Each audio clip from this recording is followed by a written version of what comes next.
జగన్ సంచలన వ్యాఖ్యలు చేశారు. తిరుమల వెళ్లి శ్రీవారిని దర్శించుకుందామంటే మతం పేరు తీసుకొస్తున్నారని మండిపడ్డారు. నా మతం మానవత్వం. ఇదే విషయం డిక్లరేషన్లో రాసుకోండి. డిక్లరేషన్ పేరుతో దిగజారుడు రాజకీయాలు కొనసాగుతున్నాయి. నేను ఇంట్లో బైబిల్ చదువుతా, ఆలయానికి వెళ్తే హిందూ సాంప్రదాయాలను అనుసరిస్తా, ముస్లిం, సిక్కు, ఇతర మతాలను గౌరవిస్తా అని వైఎస్ జగన్ స్పష్టం చేశారు. తిరుమల పర్యటన రద్దయిన తర్వాత తాడేపల్లిలో జగన్ మీడియాతో మాట్లాడారు. నా తండ్రి తిరుమల శ్రీవారి సేవలో పాల్గొన్నారు. 5 ఏళ్లు తిరుమల శ్రీవారికి పట్టు వస్త్రాలు సమర్పించారు. నేను ఆయన కుమారుడినే కదా. 2019లో ముఖ్యమంత్రి పదవి చేపట్టిన తర్వాత శ్రీవారికి పట్టు వస్త్రాలు సమర్పించా. మాజీ ముఖ్యమంత్రిగా తిరుమల వెళ్లకూడదా? నేను మొదటిసారి తిరుమల వెళ్లడం లేదు. ఇప్పటికే 15 సార్లు తిరుమల వెళ్లా. రాష్ట్రంలో ఒక మాజీ ముఖ్యమంత్రికే ఇలాంటి పరిస్థితి ఉంటే మిగతా వారి పరిస్థితి ఏంటి? ముఖ్యంగా దళితుల పరిస్థితి ఏంటని వైఎస్ జగన్ ప్రశ్నించారు. మీ అందరినీ అరెస్ట్ చేస్తాము అని గుడికి పోవడానికి పోతా ఉంటే నోటీసులు ఇస్తూ ఉన్నారు. నిజంగా ఆలోచన చేయమని అడుగుతా ఉన్నా. ఏ ప్రపంచంలో ఉండం? రాక్షస రాజ్యం కాదా ఇదని అడుగుతా ఉన్నా.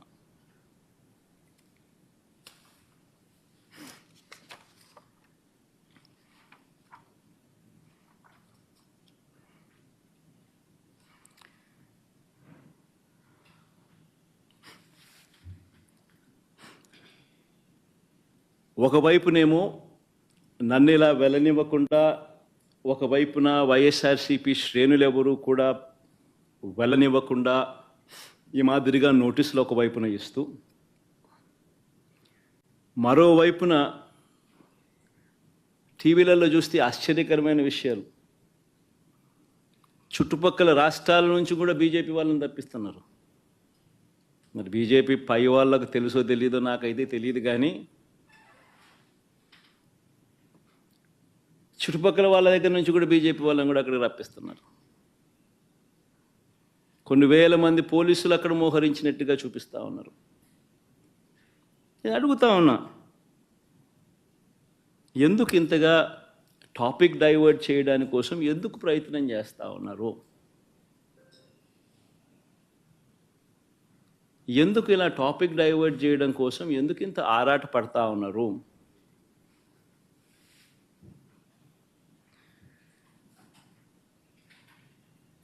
గమనించినట్లయితే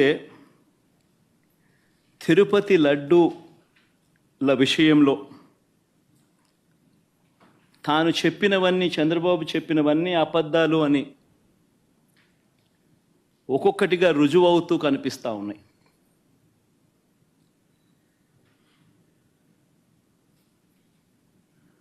ఆ కనిపించే నేపథ్యంలో 100 రోజుల పాలన మీద టాపిక్ డైవర్ట్ చేస్తూ లడ్డూల టాపిక్ తీసుకొచ్చాడు. ఆ లడ్డూల టాపిక్లో చంద్రబాబు నాయుడు అడ్డగోలుగా తప్పు చేసి గుడి పవిత్రతను దెబ్బతీస్తూ అడ్డగోలుగా దొరికిపోయేసరికి మళ్ళీ ఈ టాపిక్ను డైవర్ట్ చేసేందుకు లడ్డూ దేవుని యొక్క ఆచారాలు సాంప్రదాయాల కంటే వ్యక్తుల ప్రమేయం కానీ ఏ వ్యక్తి కానీ గొప్పవాడు కాదు. ఈ విషయం మనం గుర్తుపెట్టుకోవాల్సిన అవసరం ఉంది. దేవుడి ఆచారాలని, భక్తుల మనోభావాలను ప్రశ్నించేలా, ధిక్కరించేలాగా ఎవరూ ప్రవర్తించకూడదు. ఇప్పుడు కలియుగ వైకుంఠమైన తిరుమల వెంకటేశ్వర స్వామి హిందువులకి అతిపెద్ద పుణ్యక్షేత్రం. అది హిందువులకు అందరికీ ఒక దివ్యక్షేత్రం.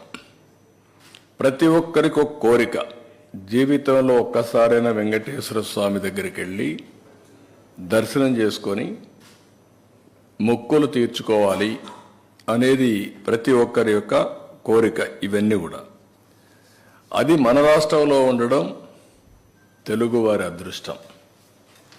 అలాంటి భక్తులు అత్యంత పవిత్రంగా భావించే ఈ క్షేత్ర పవిత్రను కాపాడవలసిన బాధ్యత ప్రతి ఒక్కరిపైన ఉంది. అలాంటిది ఉన్నప్పుడు అక్కడ పోయినప్పుడు నియమాల్ని, ఆగమ శాస్త్రాల్ని, ఆచారాల్ని, నిబంధనల్ని తప్పనిసరిగా పాటించాలి. అలాంటి పాటించకపోతే కొందరి మనోభావాలు కూడా దెబ్బతినే పరిస్థితి వస్తుంది. అందుకే ఈరోజు అతను మాట్లాడిన మాటలు చూస్తే నేను వెళ్తాను, అవి కరెక్ట్ కాదు. నేను హితో పలుకుతున్నా, అనుభవంతో చెప్తున్నా. నేను ఇంత మునుగుడు పోయాను, నేను ఎందుకు పోకూడదంటే, ఇంత మునుపు మీరు రూల్ వైలేట్ చేస్తే మళ్ళీ చేయాలనా? ఇంత మునుపు చట్టాన్ని ధిక్కరించి మీరు బెదిరించి లోపలికి పోతే శాశ్వతంగా అధికారం అవుతుంది. అది శాసనాల్ని, చట్టాల్ని చేసే శాసనసభ్యులు మనం చేసిన శాసనాల్ని గౌరవించకపోతే ప్రజలు ఎందుకు గౌరవించాలి? అంటే రౌడీజం చేస్తాం, ఏమైనా చేస్తాం అనే విధంగా మాట్లాడడం కరెక్ట్ కాదు. రెండోది, కాశ్మీర్ ముఖ్యమంత్రి చాలామంది లా అబైడింగ్ సిటిజన్స్ అంతా ఎవరొచ్చినా గౌరవంగా డిక్లరేషన్ ఇచ్చి లోపలికి వెళ్ళారు. వాళ్ళకి ఎవ్వరు అబ్జెక్షన్ చేయలేదు. అదే మరిగా ఇప్పుడు మాట్లాడుతూ ఒక మాట మాట్లాడుతున్నాడు, నేను 4 గోడల మధ్య బైబిల్ ప్రాక్టీస్ చేస్తానని, బయటకు వెళ్తే హిందూ మతాన్ని గౌరవిస్తానని. గుడ్. గౌరవించడం అంటే ఏంటి? ఆ టెంపుల్కి పోయినప్పుడు ఆ టెంపుల్లో ఉండే సాంప్రదాయాల్ని పాటించడం, అక్కడుండే ఆచారాల్ని అమలు చేయడం, ఆ నియమాల్ని, నిబంధనల్ని తప్పకుండా ఉల్లంఘించకుండా పాటించడం అంటే మీరు వేరే మతాల్ని గౌరవించినట్టు. అట్లా కాకుండా నేను ఎప్పుడు ఇంతవరకు ఎవరు అడగలేదు, ఇప్పుడు ఎవరు అడుగుతారు నన్ను, ఇది కరెక్ట్ కాదు. తిరుమల శ్రీ శ్రీ వెంకటేశ్వర స్వామి వారి లడ్డూ ప్రసాదంలో గత వైసీపీ ప్రభుత్వంలో జంతు అవశేషాలు కలపడంతో జనసేన పార్టీ అధ్యక్షులు, ఉప ముఖ్యమంత్రి శ్రీ కొణిదెల పవన్ కళ్యాణ్ గారు నిరసనగా 11 రోజుల పాటు ప్రాయశ్చిత్త దీక్ష చేపడుతున్న సందర్భంగా జీవీఎంసీ 98వ అధ్యక్షులు శ్రీ మజ్జి సూరిబాబు గారి ఆధ్వర్యంలో నిర్వహించిన దీక్షకి మద్దతుగా జనసేన పార్టీ ఉమ్మడి విశాఖపట్నం రూరల్ జిల్లా అధ్యక్షులు, పెందుర్తి నియోజకవర్గం శాసనసభ్యులు శ్రీ పంచకర్ల రమేష్ బాబు గారు ఈరోజు ఉదయం పెందుర్తి మండలం జీవీఎంసీ 98వ వార్డు అప్పన్నపాలెం గ్రామం శ్రీ శ్రీ శ్రీ పోలిపల్లి అమ్మవారి ఆలయ ప్రాంగణంలో అమ్మవారికి ప్రత్యేక పూజా కార్యక్రమాలు నిర్వహించి సంఘీభావ దీక్ష చేపట్టడం జరిగింది.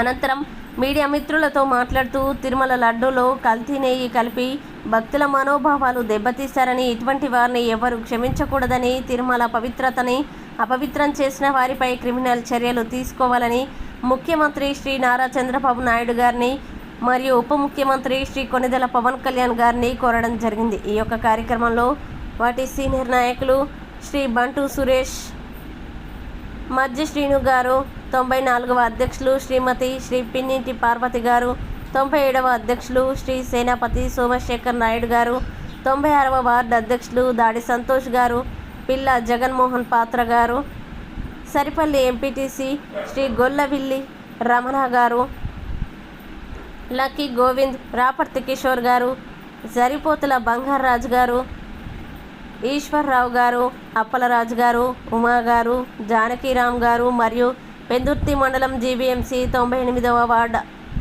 ఉమ్మడి ఎన్డీఏ మహాకూటమి నాయకులు, కార్యకర్తలు ఈ యొక్క ప్రాయశ్చిత్త దీక్షలో పాల్గొని సంఘీభావం తెలిపారు. అన్ని మతాలు మనకు సమానమే. ఏ మతానికి ఇబ్బంది జరిగినా మనం రోడ్డు మీదకి ఇలాగే వస్తాం. కానీ దాన్ని ఏదో ఒక మతానికి సపోర్ట్ చేస్తున్నట్టుగా మతం అని చెప్పి వాడుతున్నారు. మీరు ఒకటే గుర్తుపెట్టుకోండి, మనం కూడా ప్రజలు ఏ రకంగా ఇబ్బంది పడినా ప్రజలు ఇబ్బందులు చూసారు తప్ప కులాలు మతాలు చూడలేదు. జనసేన, తెలుగుదేశం, బీజేపీ ఎప్పుడు కూడా ప్రజల కులాలు అలాగే ఉంటాం. ఎవరికి ఇబ్బంది వచ్చినా మనం వెలుగెత్తి రోడ్డు మీదకి వస్తామన్న విషయంలో ఏమాత్రం అనుమానం లేదు. మరి ఇలాంటి కార్యక్రమంలో తీసుకోవడానికి వచ్చి 3 పార్టీలు ఈ కారణంగా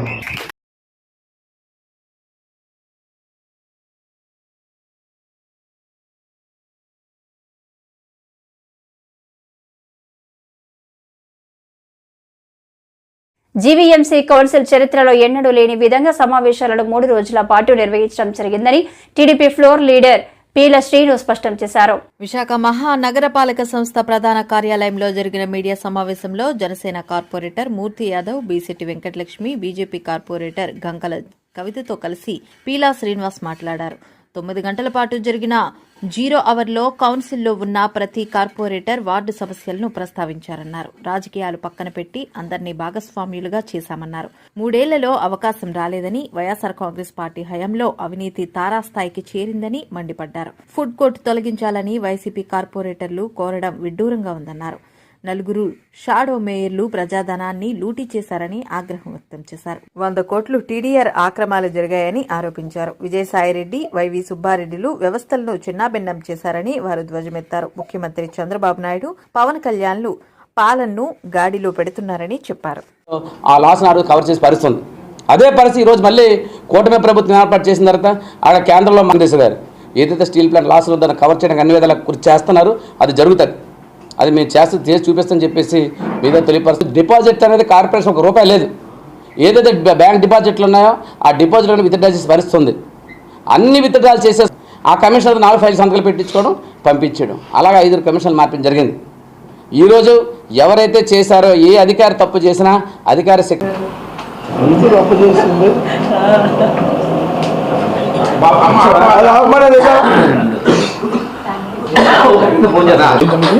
డీడీ 9,80,00,000 డీడీ ఇచ్చారు కదా, చెక్ ఇచ్చారు కదా, అది చాలా పెట్టి చూపించారు పార్టీ ఆర్టికల్ చదివి నన్ను అడగాలి.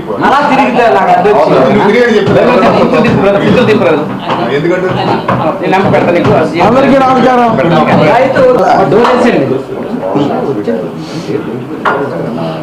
రాష్ట్రం ఏర్పడాక ఫస్ట్ టైము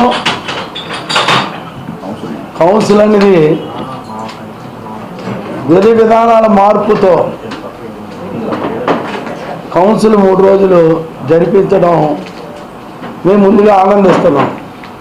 ఎందుకంటే వైఎస్ఆర్ పార్టీ నుంచి జాయిన్ అయిన వ్యక్తులు కూడా, లేకపోతే వైఎస్ఆర్ పార్టీలో ఉన్నవాళ్ళు కూడా, తెలుగుదేశం, జనసేన, బీజేపీ ఉమ్మడితో కార్పొరేషన్లో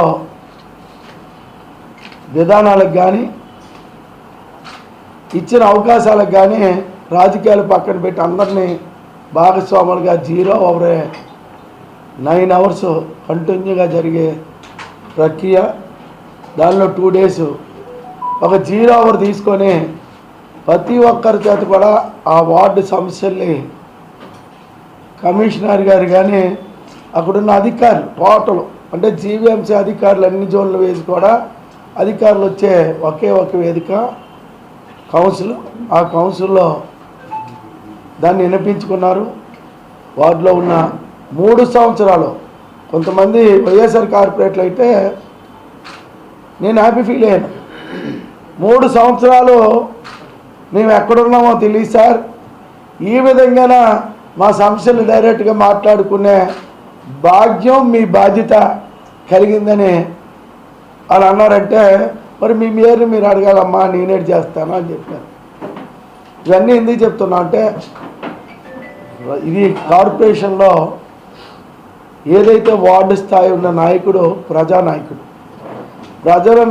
ప్రజలతో ఎన్నుకున్న కార్పొరేటర్ ప్రతి ఒక్కరు కూడా ఇలువ నిలబెట్టి వాళ్ళ అభివృద్ధిలో పాల్గొనే అధికారులు మాట్లాడకుండా సుబ్బారెడ్డి, విజయసాయిరెడ్డి, జగన్ రెడ్డి దాంతో దోచుకోవడం విశాఖపట్నంలో చాలా ఎక్కువ జరిగింది. దాంట్లో మేయర్ గారు ముందస్తు ఆమోదం బీచ్ రోడ్లో కానీ, లేకపోతే 1వ కమిషనర్, 2వ కమిషనర్, 3వ కమిషనర్, 4వ కమిషనర్ అలా మారడం కానీ, మారుతప్పుడల్లా కూడా ఒక పెద్ద కుంభకోణం చేయడం కానీ, ఇవన్నిటి మీద స్టెప్ బై స్టెప్ మేము కూడా తీసుకుంటున్నాం. దేన్ని వదిలిపెట్టాం. ఎందుకంటే విశాఖపట్నం కష్టపడి హౌస్ ట్యాక్సులు కానీ, షాపుల ట్యాక్సులు కానీ బాధపడి కడుతున్నారు ట్యాక్సులు అందరూ. ఆ బాధపడిన దానికి పర్యాటకాన్ని ఆస్వాదిద్దాం, పర్యావరణాన్ని కాపాడుకుందాం. అరకు ప్రాంతానికి వచ్చే పర్యాటకులు పర్యాటకాన్ని ఆస్వాదిస్తున్నట్టుగానే ఈ ప్రాంత పర్యావరణాన్ని కూడా పట్టించుకొని కాపాడాలని టూరిజం శాఖకు చెందిన అధికారులు పిలుపునిస్తున్నారు. ప్రపంచ పర్యాటక దినాన్ని పురస్కరించుకుని అరకు ట్రైబల్ మ్యూజియంలోను, పద్మాపురం బొటానికల్ గార్డెన్స్లోనూ జరిగిన వివిధ కార్యక్రమాల్లో సంబంధిత అధికారులు మాట్లాడుతూ అరకు వచ్చే పర్యాటకులు ఈ ప్రాంత పరిశుభ్రతను పట్టించుకోవడం లేదని, ప్లాస్టిక్ పేపర్లు, చెత్త కాగితాలు, గాజు బాటిల్తో అరకు ప్రాంతాన్ని నింపేస్తున్నారని విచారం వ్యక్తం చేశారు. అరకు పర్యాటకాన్ని ఎంజాయ్ చేస్తున్న పర్యాటకులు ఈ ప్రాంత పరిశుభ్రతను కూడా పట్టించుకోవాలని వారికి హితవు పలికారు. ప్రపంచ పర్యాటక దిన సందర్భంగా ఈరోజు అరకులో పర్యాటక శాఖ భారీ ర్యాలీ నిర్వహించింది. బంజుబాబు అండి, పద్మాపురం గార్డెన్లో నేను హార్టికల్చర్ ఆఫీసర్గా పనిచేస్తున్నాను. 1980లో పర్యాటక అభివృద్ధి సంస్థగా దినంగా అప్పుడు ఆ రోజుల్లో ఏర్పాటు చేశారండి. ఆ రోజుల్లో నేను 9th క్లాస్ చదువుతున్నాను. నాకు ఎందుకంటే 9th క్లాస్లో ఎగ్జామినేషన్లో ఒక క్వశ్చన్స్ వేశారు. ఆ గుర్తులో నాకు బాగా ఇదిగా ఉంది. ఇది పర్యాటక అభివృద్ధి కొరకు మేము ఏర్పాటు చేస్తున్నాం. అంటే మా ఇక్కడ మన 50 మంది అందరూ రప్పించి ఒక సంబరాలుగా మేము ఏర్పాటు చేస్తున్నాం. సెప్టెంబర్ నుంచి మన ప్రపంచ ఆదివాసీ పర్యాటక దినంతో దాంతోపాటు ఇక్కడ పర్యాటకులు కూడా ఈ నెల నుంచి స్టార్ట్ అవుతుందండి. దాని విధంగా కొన్ని మేము కార్యక్రమాలు చేస్తున్నామండి. నవంబర్, డిసెంబర్లో వాటి మంచి దానిలో చేస్తున్నాం. అందులో కూడా లాస్ట్ ఇయర్ మన టీటాప్ కాటేజ్ అనేసి అది ఒక 54 లక్షలతో ఏర్పాటు చేసాం. 6 రూములు యూజ్ చేస్తున్నాం. దానికి కూడా చాలా డిమాండ్గా ఉందండి. పర్యాటకులు దానికి చాలా ఏపీగా ఫీల్ అవుతున్నారు. ఇక ఈ రాబోయే రోజుల్లో కూడా పర్యాటకులు పెరగవచ్చు అనేసి మేము అంచనా ఇస్తున్నాం. మురళీకృష్ణ అండి, నేను అరకు ట్రైబల్ మ్యూజియం నందు ఈరోజు ప్రపంచ పర్యాటక దినోత్సవాన్ని పురస్కరించుకుని ఇక్కడ ఒక ర్యాలీ తీయడం జరిగింది. ఈ యొక్క ర్యాలీ ముఖ్య ఉద్దేశం ఏంటంటే అరకు వచ్చేటువంటి పర్యాటకులందరూ కూడా ఈ యొక్క పరిసర ప్రాంతాలని ఆస్వాదిస్తూ అరకు అందాలని ఆస్వాదించండి, అరకుని ఏ విధంగానూ కూడా పాడు చేయొద్దు అనేటువంటి ఒక స్లోగన్తో ఈ యొక్క ర్యాలీ నిర్వహించడం జరిగింది. ఈ యొక్క ర్యాలీ ముఖ్య ఉద్దేశం ఏంటంటే ఈరోజు ప్రపంచ పర్యాటక దినోత్సవము ఈ యొక్క పర్యాటక ప్రదేశాలన్నీ కూడా ఎంతో ఆహ్లాదాన్ని, ఆనందాన్ని ఇస్తూ ఈ యొక్క అరకు వచ్చేటువంటి వాళ్ళే కాకుండా మన ఆంధ్రప్రదేశ్లోని, ఇండియాలోని కూడా అన్ని పర్యాటక ప్రాంతాలు కూడా ఎంతో సుందరమైనటువంటి పర్యాటక ప్రాంతాలన్నీ కూడా బాగా మెయింటైన్ చేస్తున్నారు. అలాగే ఇక్కడికి వచ్చేటువంటి పర్యాటకులు వాళ్ళ యొక్క ఎలా ఉండాలి, ఇక్కడ ఏ రకమైనటువంటి డిస్టర్బెన్స్ క్రియేట్ చేయకుండా ఈ యొక్క ప్రకృతిని వాళ్ళు ప్రేమిస్తూ ఇక్కడ పాడు చేయకుండా, వ్యర్థాలు అవి కూడా ఇక్కడ వేయకుండా ఉండి ఈ యొక్క పర్యాటక ప్రదేశాలని నిత్యనూతనంగా ఉండడానికి పర్యాటకులు కూడా ఒక పాత్ర పోషించాలని ఒక అవేర్నెస్ క్యాంప్ అనేది మేము కండక్ట్ చేయడం జరిగింది.